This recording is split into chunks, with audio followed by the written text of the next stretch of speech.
Hey, everybody, welcome back to another episode of Samp and Chance. But guess what? It's not wrestling, it's not boxing.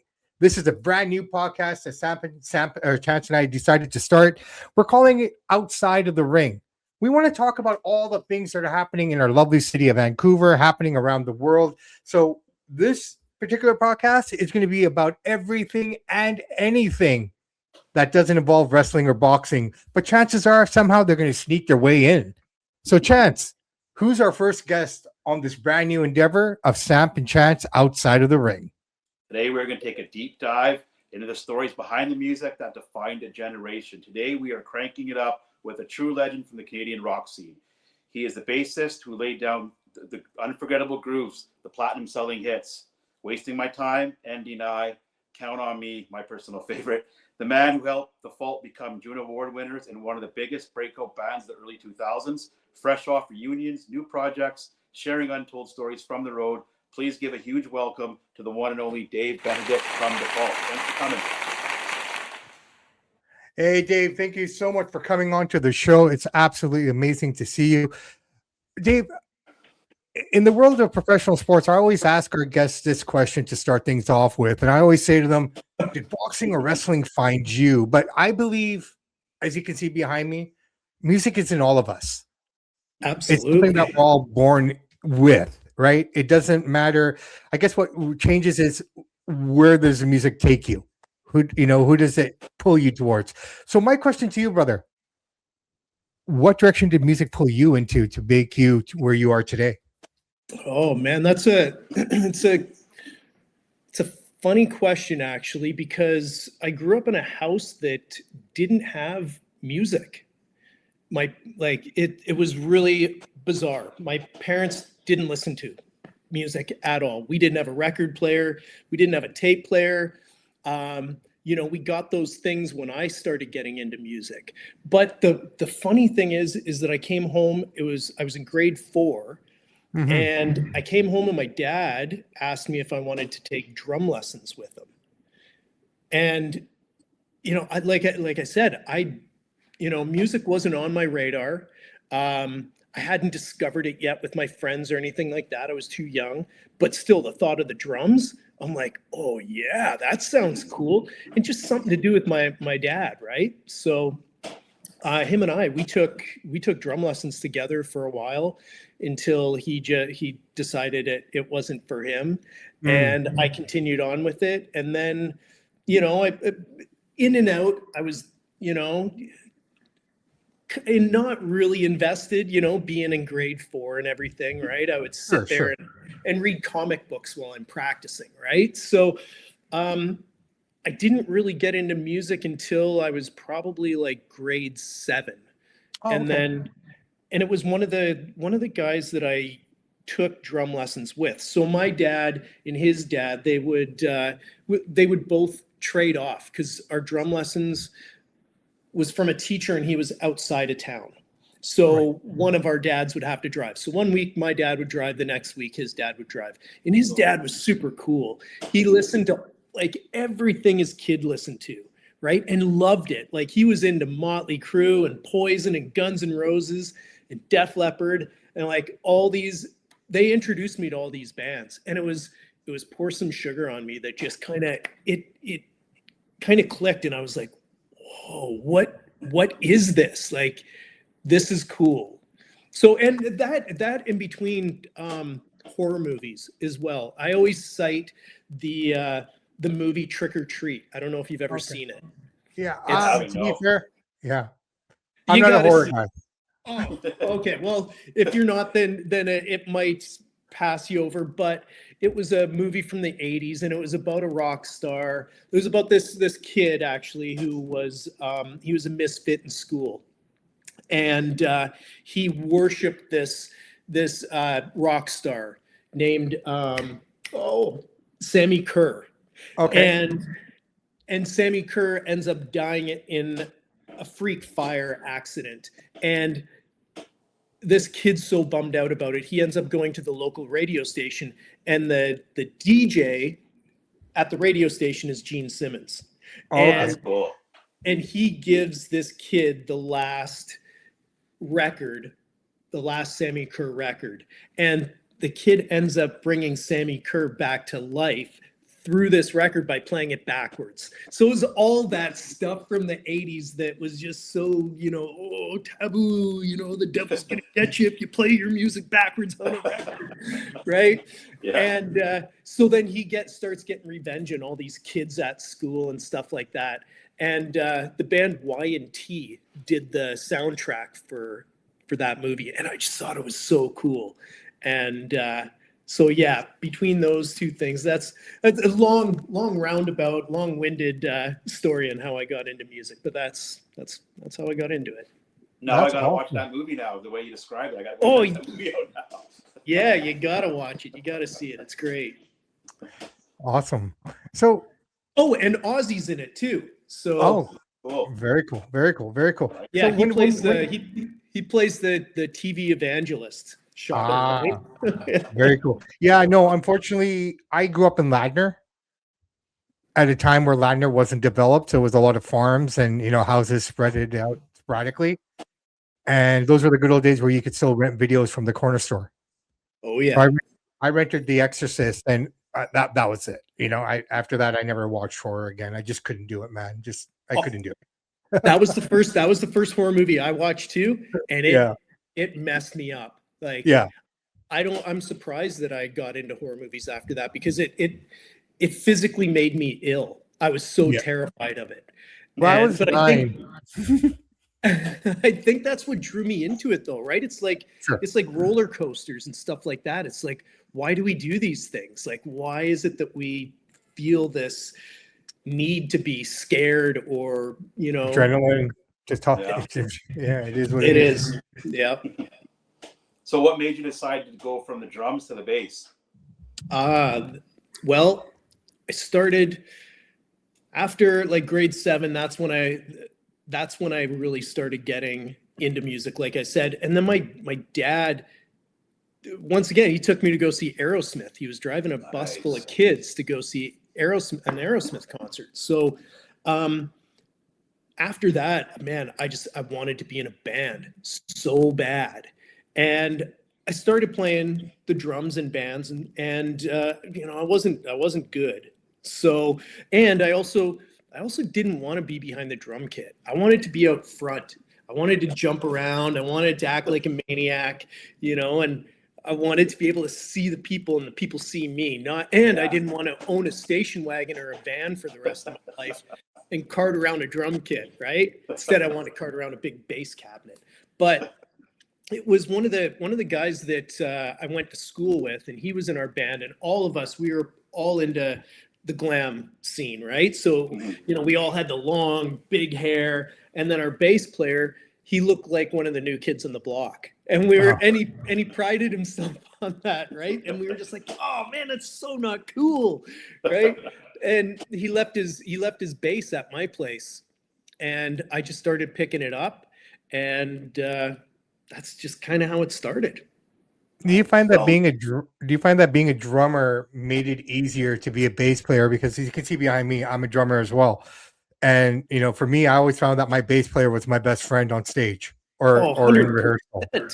100%.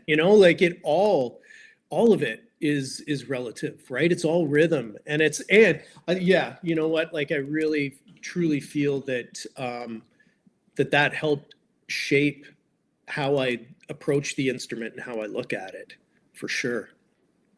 Go ahead, buddy. Go ahead. No, go ahead, please. Who were some of your favorite bass players growing up that inspired you?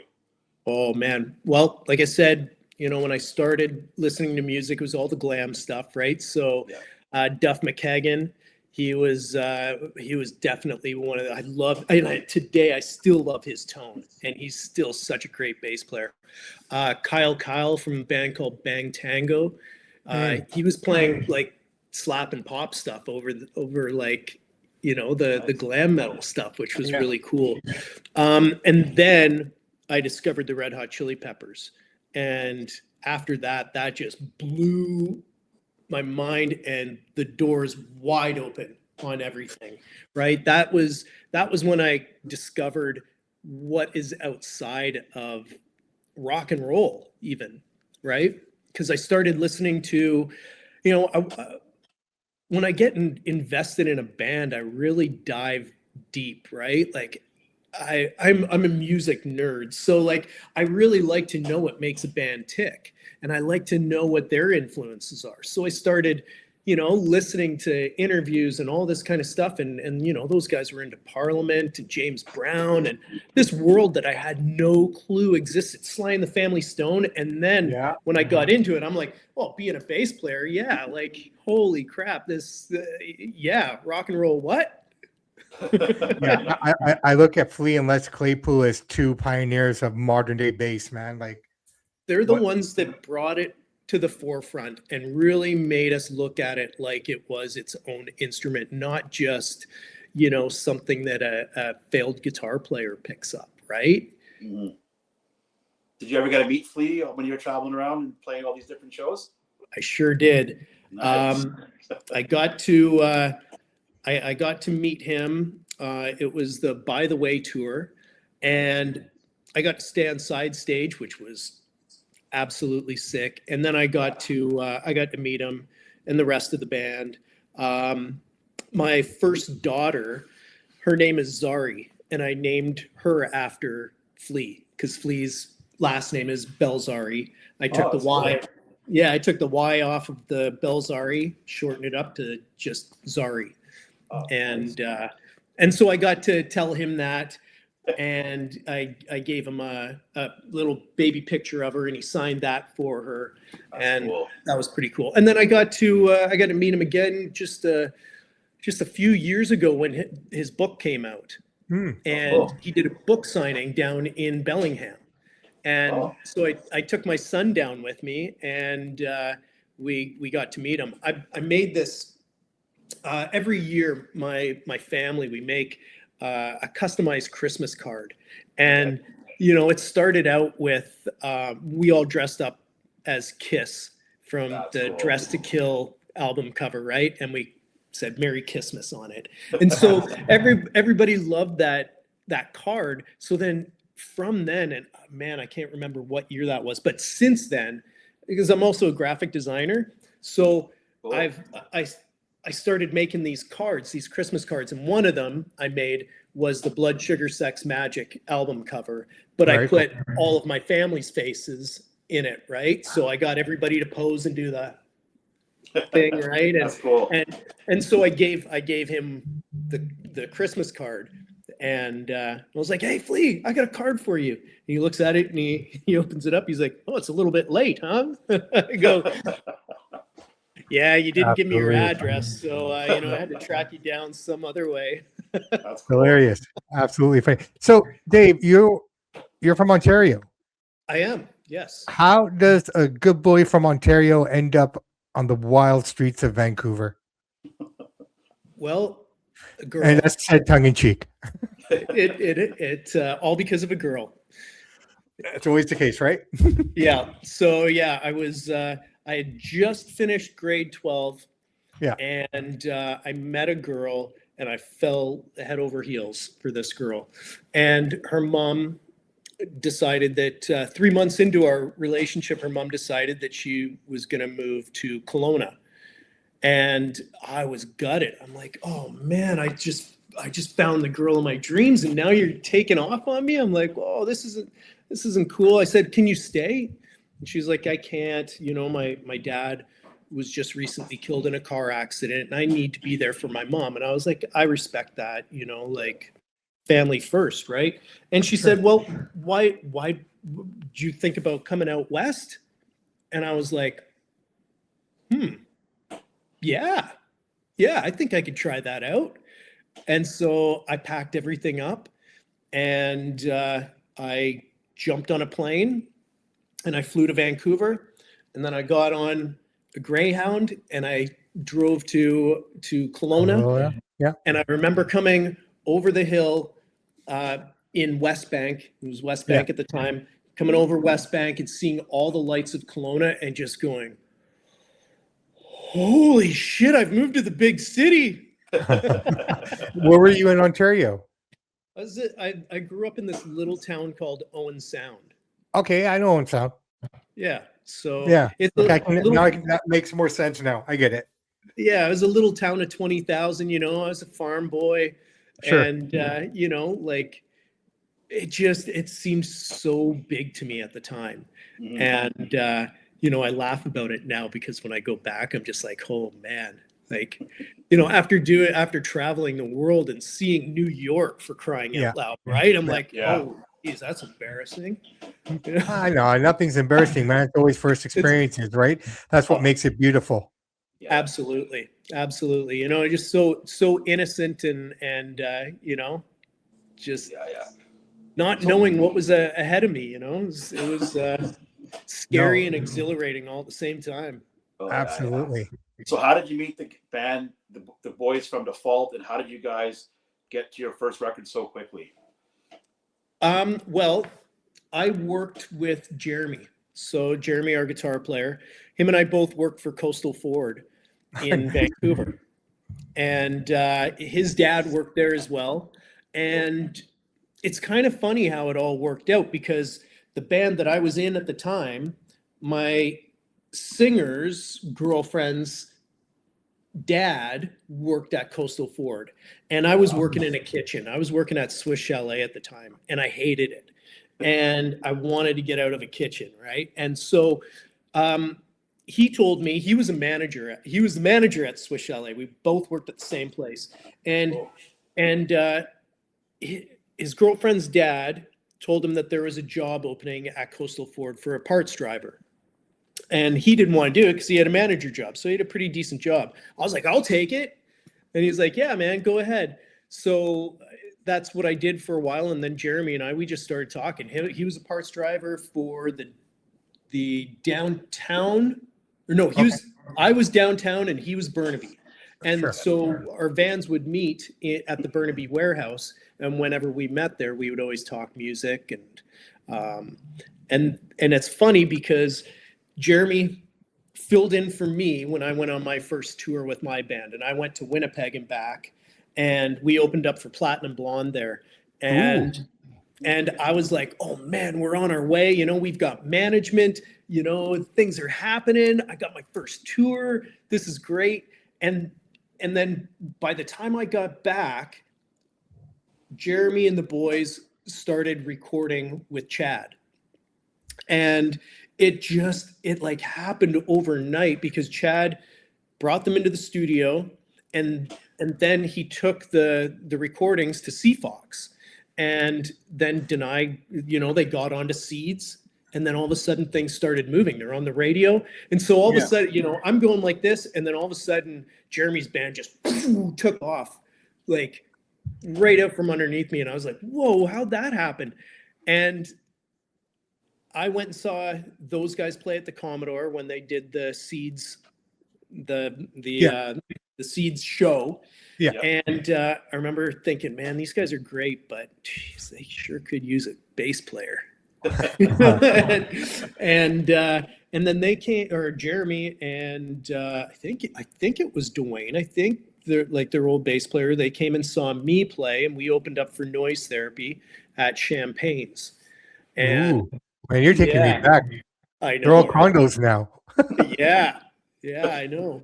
So yeah, then when they started looking for a bass player, because when they were in the studio, things just weren't happening. It wasn't going well with their current bass player.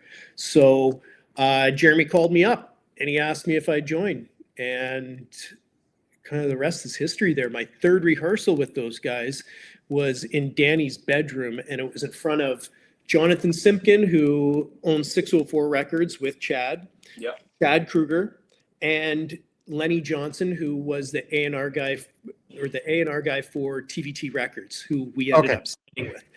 So that was like a trial by fire, right? Like my third rehearsal, and I barely knew the songs, and I'm playing in front of these guys, in front of a record company, right? I was shitting my pants.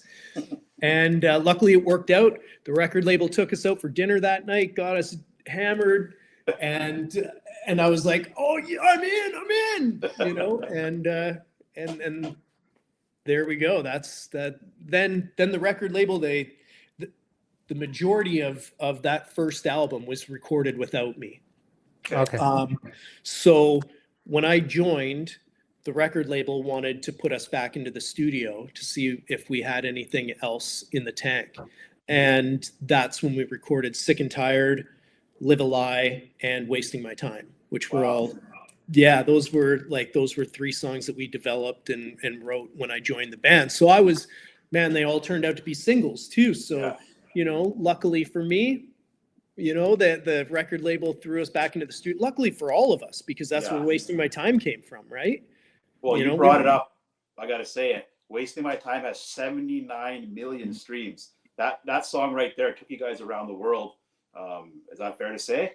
Oh yeah, it sure did. I got to go to some pretty insane places and share the stage with some pretty rad bands. Like it took me to Okinawa, Japan. It took me to Australia a couple times. It took me over to Europe. Took me to Afghanistan. Wow. Fantastic. What was that like playing music over there? Oh, that was one of the most insane shows that I've ever played in my entire life. Like that was crazy. It was in Kandahar on the army base, right? Mm-hmm. So it was wild. We flew there in the Prime Minister's airplane, which was a trip. That was Harper's plane at the time. And we landed in Dubai, and then from Dubai we got on a Herc, and we flew 3.5 hours to Kandahar, and we were there with a bunch of the NHL alumni. Cool. A couple guys from Glass Tiger were there, and it was wild, man. We're playing this show, and there's about 7,000 troops out in the audience, and every single person in the audience has a machine gun on them. Better be pretty careful. Intimidating. Yeah. I got one more question for you before I pass it back to Samson. I think it was 2001, 2002. I can't remember, but I saw you guys open up for Nickelback, and I only heard a couple of the songs on the radio. And the first thing I thought was, "Holy crap! Can Dallas Smith sing? What a voice!" And your energy on stage with the bass and the guitar and the drums, you guys were firing on all cylinders. You guys were as good as Nickelback that night. I would say that's how good you guys were. Thanks. Yeah, it was pretty impressive. That was a good night. That was a very memorable one for sure. Yeah, it was a great concert. Both bands, you guys killed it. Both you guys, Nickelback and Default. I enjoyed it a lot.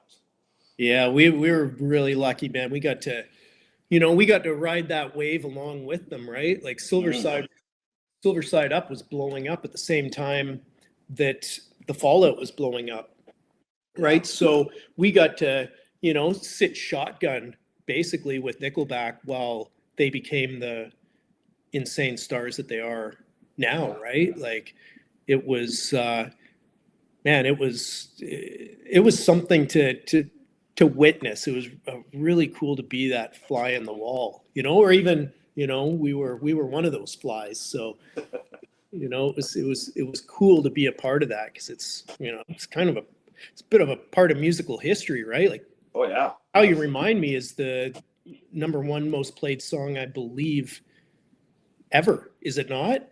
I'm not Don't sure quote me on that, but it's it's broken some insane records, right? Oh yeah, they got tons of hits.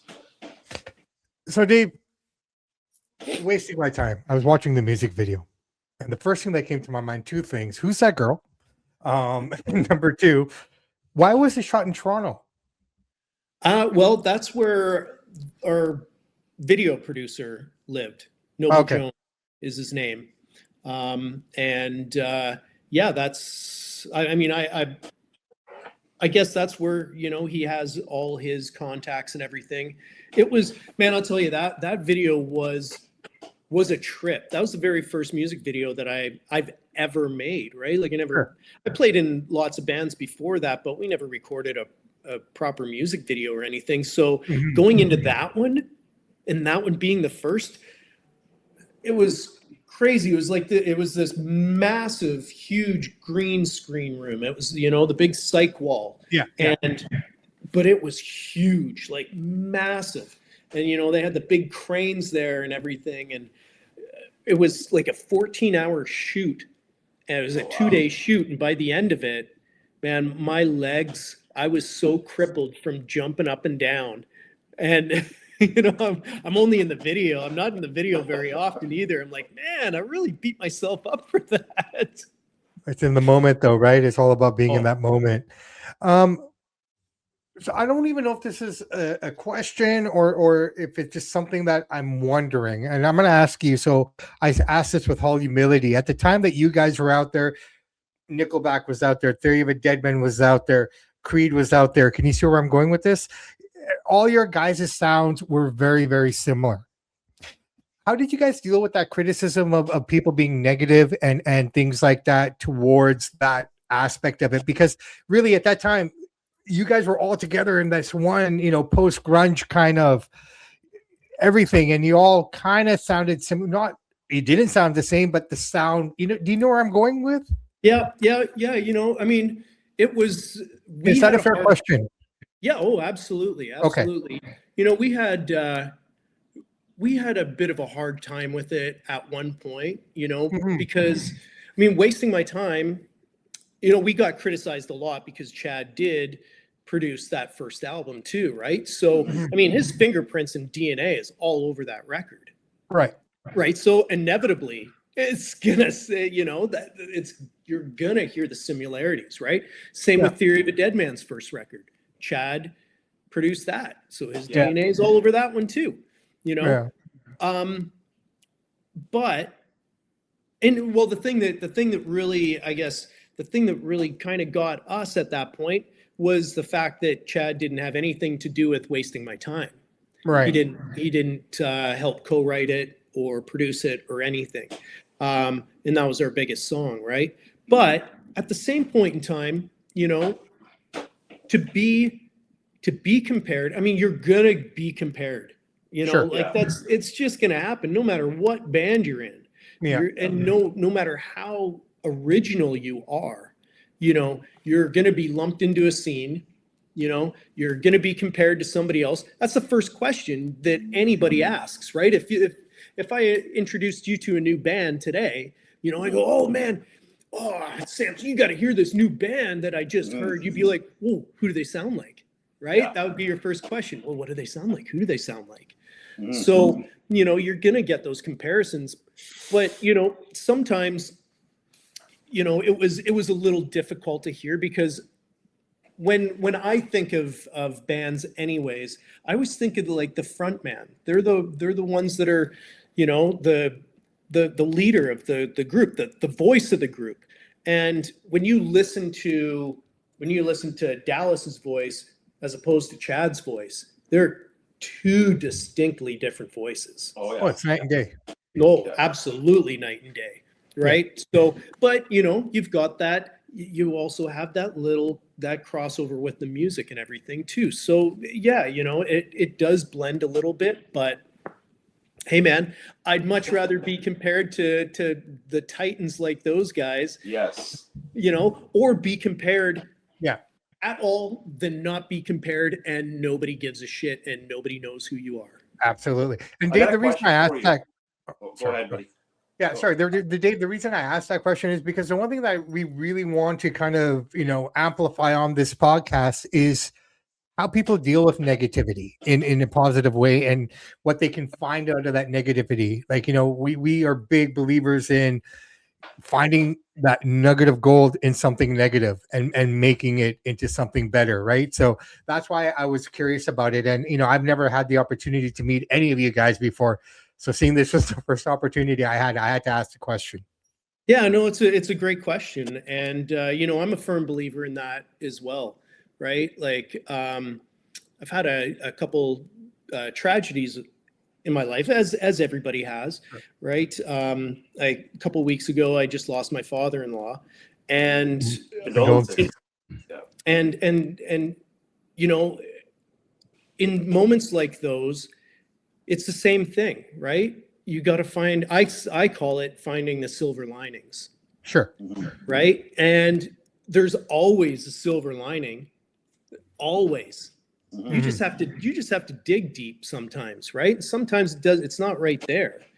But It is. It is. If you look hard enough, you'll find it. Right. Yeah. And, you know, the silver lining in my father-in-law passing away was that he didn't suffer for long and that he was at home right up until, right. So, Mhm. you know, you can dwell on the fact that, oh, you know, this person's gone or whatever the Yeah. you know, the scenario is, or you can choose, you know, the silver linings. And I'll tell you, it took me a long time though to realize that. I think it comes with age. It truly It comes with does. age, It right? does. You know, I've always said to Chance and everyone else.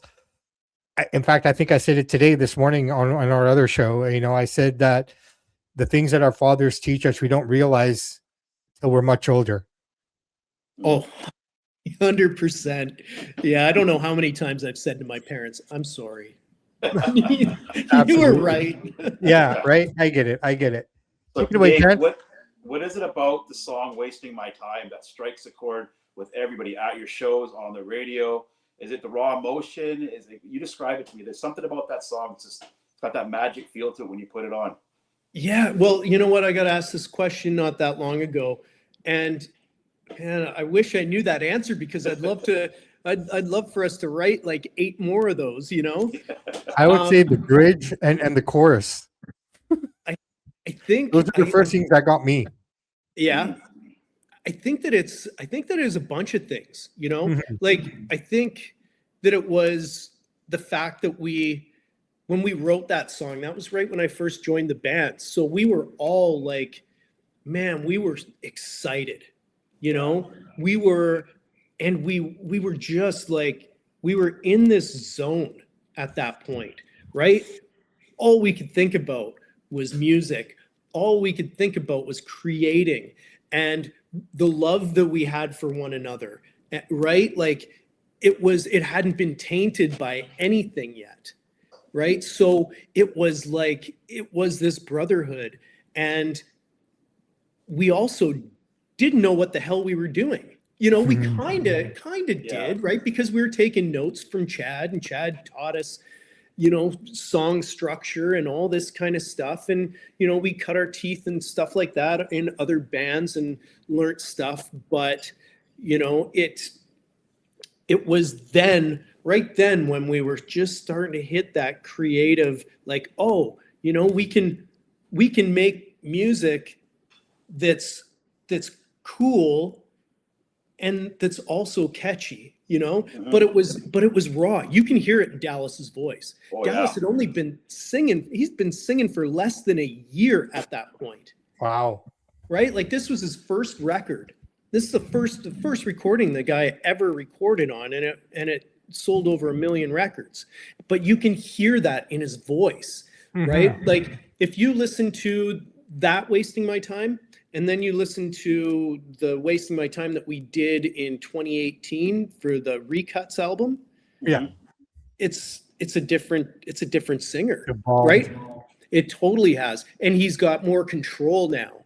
And he's like, man, he's taken lessons. And that's like, that was 20 years after the song had been recorded, right? Mhm. So you can hear like his voice in the original recordings, like it's cracking, it's distorting it because he's Yeah. just giving it because he doesn't know what he's doing. He's Yeah. just singing it. He's belting it out. Oh yeah. You know what? Sometimes I found that was always the best stuff that came out. It absolutely is, you know, the stuff that When you you don't don't. overthink it and you just do. Yep. That's an awesome feeling, man. I get that completely. I totally understand that. So you guys take a hiatus. What have you been doing with yourself? How was the pandemic for you? How did you keep yourself busy throughout all these times?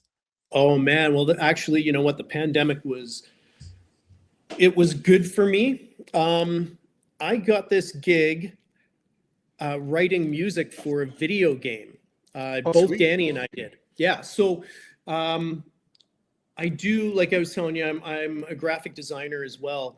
And I also shoot music videos and I do photography and all this kind of stuff. So I had this gig working for Lamborghini at the time.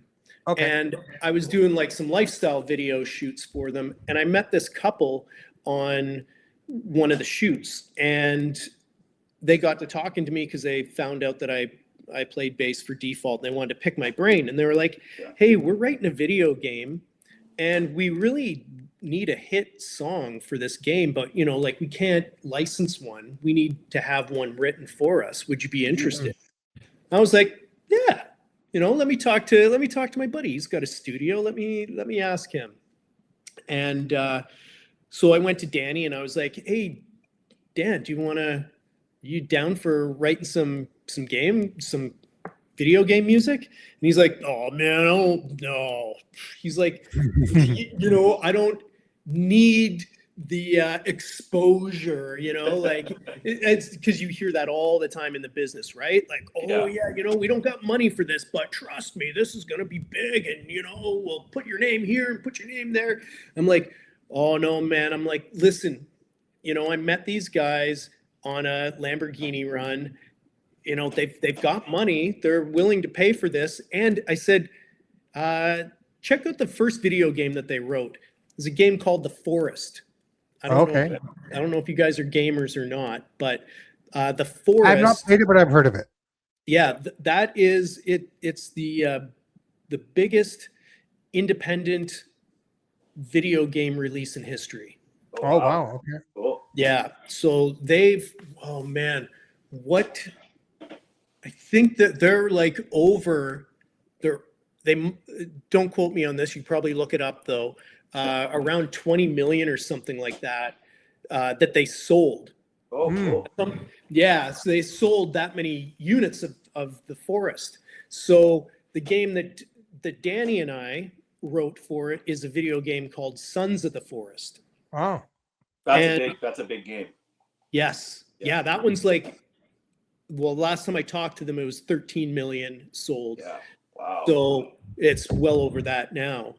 But it started out with them wanting one song from us, and then it ended up turning into something like 30 songs we wrote for the video game.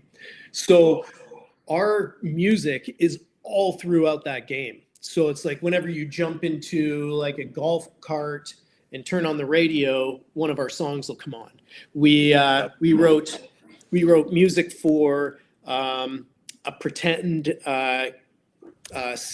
kids cereal called Crunchy Munchies, and like it was such a cool project, and this music too.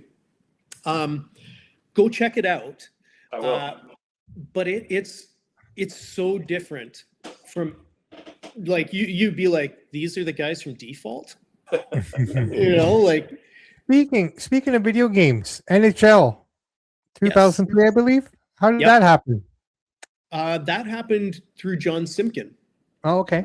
Yeah, Jonathan Simpkin was he was our lawyer, and he had connections with EA, and so he's the one who got that for us. So now, if I'm not mistaken, you can play as you guys, like the band members of the Fault in NHL as the characters. Did you ever play as yourself? You know what? That's cool. I can't remember. I remember unlocking it at one point. Okay. But I've never put on hockey gear in my life, so it was weird to see me, with the helmet on. My pigtails are coming out the bottom of the helmet, right? But a great song for NHL, though. Just the energy of that song, the vocals, the bass, the guitar, drums. Perfect song for a hockey game. Oh, it was great. So music, yes, we know all about the music, but were you into sports at all? Do you have any sports teams that you follow or you like, or sports just something you just watch the highlights if you see them? You know what? I love sports. I love playing sports. I like going to sporting events. Sure. But as far as like watching sports on TV, that's never been my bag. Okay. My dad was never into it. So I never got that influence from him. And then I've always just been too much of a hyperactive kid to just sit in front of a TV for a couple hours and watch sports, right? Sure. I'd rather play them, right? I'd rather be outside playing road hockey with my buddies or flag football or whatever it is, right? But yeah, both Dallas and Jeremy, they're massive Canucks fans. They're big into sports. But like I said, I was like, when I was a kid, until I discovered music, like I wanted to be a professional soccer player. That's what I wanted to do. And no one sounds known for its hockey guys. Yeah, I know it is. Right. Dave, only a couple more questions for you. I don't want to hold you up too long, but I've been wanting to ask you this for a while. And I want to hear your top 5 favorite Canadian rock singers. Ooh, okay. I hate to put you on the spot, but I had to ask you. That's okay. That's cool. That's cool. Yeah. Well, I can't say Dallas because I'm very biased there, but I do have to say I'm going to put him in as a bonus. Okay. All right. Yeah. Okay. Because he seriously, he is like, and I can say this from the bottom of my heart. I've been there when he's recorded. He's one of the greatest vocalists in our country. Like he just smashes it. He's a one-take Jake. He's so pitch perfect. You want to punch him in the face. He's so he's so good, right? Yeah. But I would have to say that my other favorites would be, I'd have to put Chad Kruger up there. You have to put him up there. Yeah. Amazing voice. Oh, so great. And I'd have to say Brian Crouch from Hail the Villain, which I got the pleasure of being in a band with him. But I remember hearing that first Hail the Villain album, and his vocals on that record just tore my face off. Yeah. And I was like, I got to be in a band with that guy someday. And it did. And it happened. I got to record a record with him. Nice. What's the name of that record? It's called Robbie Hurricane. Is it on Spotify or YouTube? It is on Spotify. Yep. And it's checking that out. Yeah, check it out. It's more of like a funk rock thing. So it's cool. Different too, especially like considering, that I was in Default and he was in Hail the Villain, and his voice, like I said, is like razor blades, but in Robbie Hurricane if you wouldn't even know it's the same guy. That's cool. I'm looking forward to checking it out today. Yeah. And then let me see who else. I'd have to say Jeff Martin from the Tea Party. Yeah. And then I would also have to say Ian Thornley. Big Wreck. Yeah. Yeah. So is that 4? You got one more. You got 4. That's 4. Okay. One more from you. Oh. Who would be the 5th? Man, I'd have to honestly. I think I'd have to say Adam Gonche. 3 Days Grace. Great singer too. I just love the tone of that guy's voice. It's amazing. Yeah. I want to go back to Jeff Martin for a second because you saw how excited I got. So let me just give you a little insight here. Me, I don't say this in a bad way, but I was never a big guy on the Canadian scene. Never was. My whole background is Manchester and the UK and Europe, right? Like Iron Maiden when I was 4 years old, right? So just that's where my music has always gone. So talking to Canadian artists, it's really new to me as well. But Jeff Martin, the Tea Party, I don't know why, but they were that one Canadian band in Glass Tiger that stood out for me the most growing up as a kid. Now, did you ever get a chance to meet Jeff? Oh, I got to tour with him. Okay, fantastic. So did that conversation ever come up? Did he take a lot of flack for looking and sounding like Jim Morrison? Oh, he does, but I never brought that up with them. Okay. I know better. Yeah. No, I'm just curious. I'm just curious to see what his thoughts might have been or not, because besides that, I just love the Tea Party sound. I just at the time and whatnot. But yeah. Oh, man, fantastic. They are such. I just went and saw them here in Abbotsford a couple months ago. Okay, cool. And I've seen them. I've seen them so many times now, but it's like, first of all, he doesn't age. No, he looks great. Yeah, and it's like, what the hell kind of deal did you make with the devil? That's a real life Highlander. And his voice, it's just so freaking powerful and soulful. Like, it's incredible. It really, that whole band, they're just, I remember seeing them for the first time. And back when they first came out, I wasn't a big fan. I didn't get them. Right. And And then I went and saw them at Edge Fest at Thunderbird Stadium, and they headlined it. And after I saw them play, as soon as they started playing, I was like, holy shit, this wall of sound coming from these three guys. Yeah. Like, you know how you said, you're going to introduce me to a new band, and you think the first thing, what do they sound like? For me, it just came across as a Canadian version of Inspiral Carpets meets UK Charltons. You know what I mean? Just their sound, their early albums and stuff like that. So that's, I think, what kind of got me onto those guys. Nice. But if we were to ask you, what's in your rotation right now? Oh man, what's your day to day? Jeez, if you looked at my Spotify account, it would, man, there's not a whole lot of rock in there anymore, to be honest. I mean, I still love rock. Sure. It's just a part of who I am. But it's like, I've been eating hamburgers since I was, in grade 7. So, I want to eat something different now, right? Yeah. And so, man, like last night I was listening to this guy, and his name's Sean Monday. And this guy is he's just a bass genius. He's so good. And talk about a soulful voice. This guy is just incredible. And it's just Betty Davis. Betty Davis is like probably like right up there right now as far as one of my underrated. Oh, she's so underrated. It's ridiculous. Whenever I bring up her name, and I'm like, you have to listen to this girl. Like, she is insane. And everybody I've shown her to, they're just like, wow, what a voice. Right. Absolutely. And not to mention, like, she had, like, there's one album out there that she has that it's all the guys from Graham Central Station. So if you're familiar with them, right, Larry Graham, it's his band with Betty Davis singing. Like, that's awesome. Holy shit. You really can't get any cooler than that. No, you can't. One more question for you, Dave, and we'll let you get out of here.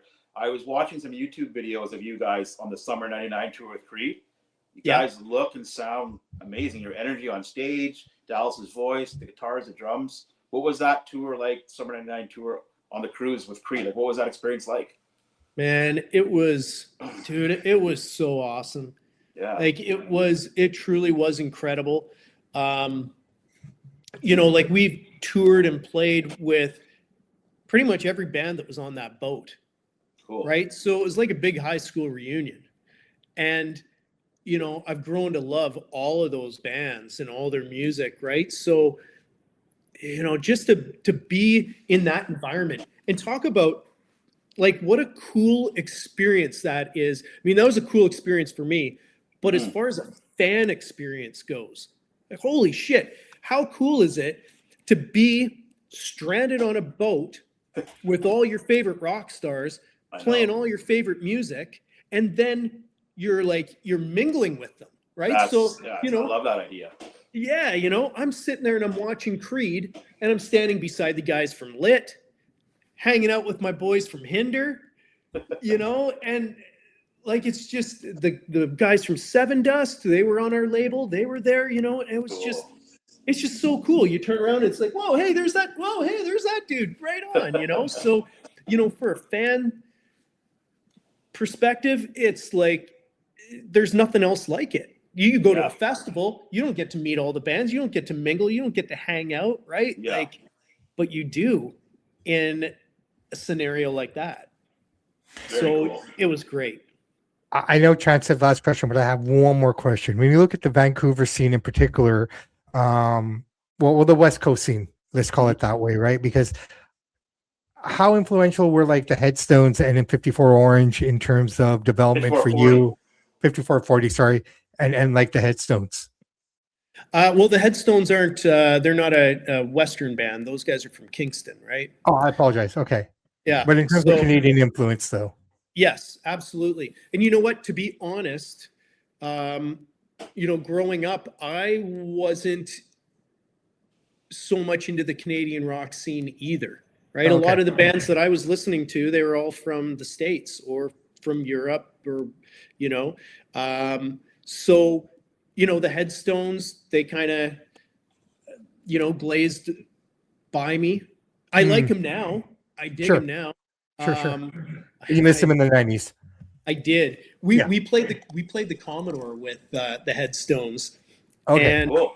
and it was, man, this was like, I think this was one of the first times I played the Commodore. So I was pretty jacked about it, right? And after the show, I was hanging out in our dressing room, and I was just there by myself, and I just finished smoking this big fat joint. I was like, oh man, life is good. What a show. And then Hugh comes into my room with a girl on either arm. He comes in, he walks into the room, and he looks at me and he goes, "Hey, you're that fucking guy from Creed, hey?" I'm like, "What?" And he's like, "Yeah, good luck with your fucking career, man." And then walks out, and I was like, what just happened there? Well, that would put a bad taste in your mouth. Fair enough, man. I'm sorry I asked that question. But you know what? I do. I love the band, though. I do. No, sure. You know, and I love that story too. That story. No, I mean, Thanks for sharing that. Caught me off guard. I almost fell out of my chair. All right, Dave, thank you so much for coming on to the show. It's been an absolute pleasure. And thank you for being our first guest on Samp&Chance Outside of the Ring. It's been an insightful conversation. And man, I hope we can get you back on to share more stories, because I think we just scratched the surface of who you are, man. So that all being said, my name, Bobby Sampson, joined as always my man, Mr. Chance Michaels. And right below us, ladies and gentlemen, Default Zone, Dave Benedict. Have a great one. Be safe. We'll talk to you soon. bye-bye.